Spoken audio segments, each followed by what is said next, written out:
Asana is not only for big teams.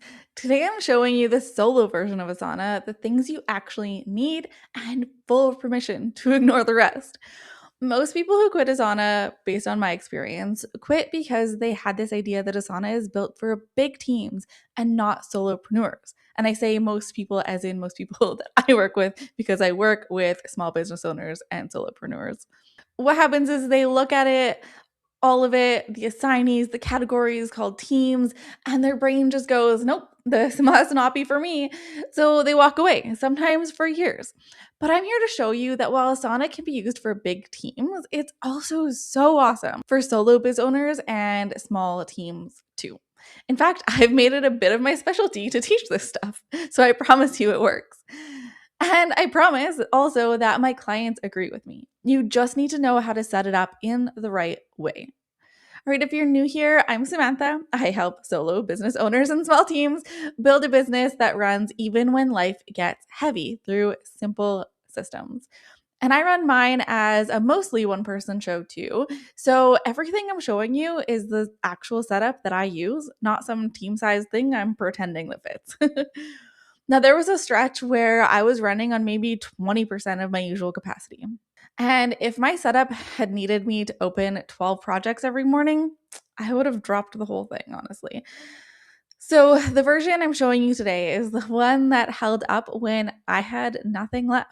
But before we get into it, I want you to let me know in the comments, how long ago did you abandon Asana or whatever tool you gave up on?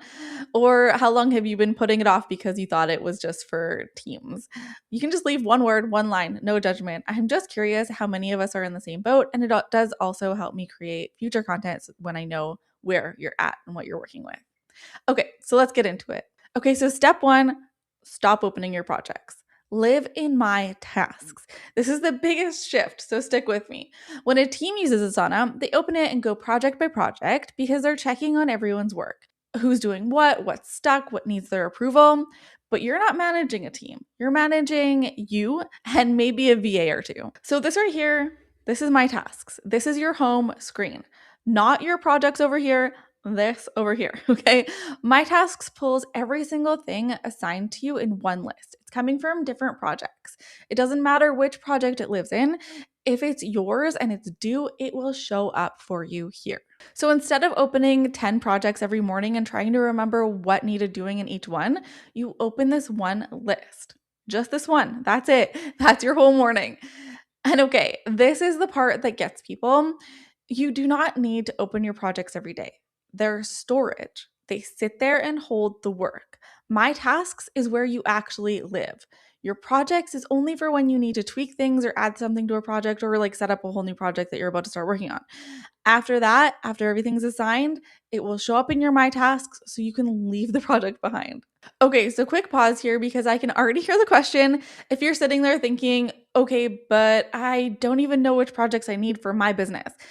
That's the exact thing my Asana Setup Assistant figures out for you. It's a tool I built with my knowledge and strategies baked right in from 4 years of helping my clients with this stuff.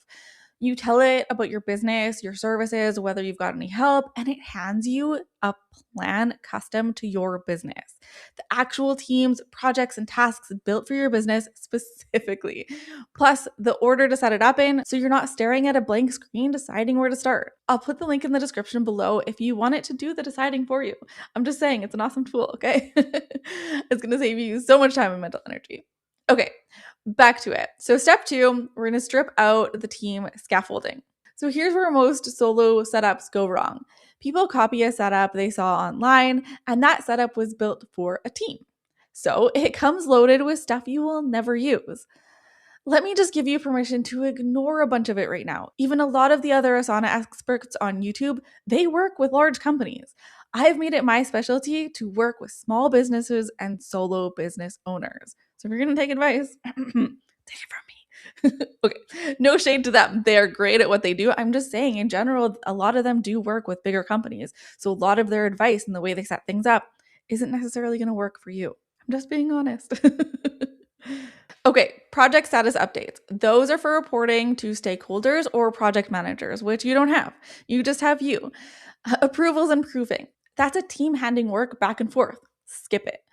Workload overview, that balances tasks across a bunch of different people. There is one person, it's you, ignore it. Okay, so what do you actually keep? A small handful of projects as containers, just the real buckets your business actually has. For most solo business owners, that's something like client work, your content or marketing, and admin. When your projects match the actual shape of your business instead of some team template, the whole thing suddenly makes much more sense. If this is the kind of thing you want in your corner every week, the solo friendly version, not the team sized overwhelm, hang out and subscribe. This is what I do here. All right, step 3 is to let recurring tasks be your team. This is the thing that keeps a solo setup from falling apart. When you're on a team and you get busy, you can hand stuff off. Someone catches it. When you're solo, there's nobody to hand it to, so the tool has to catch it instead. Even if you have a VA, they're probably not full time, so you still need to lean on Asana a lot.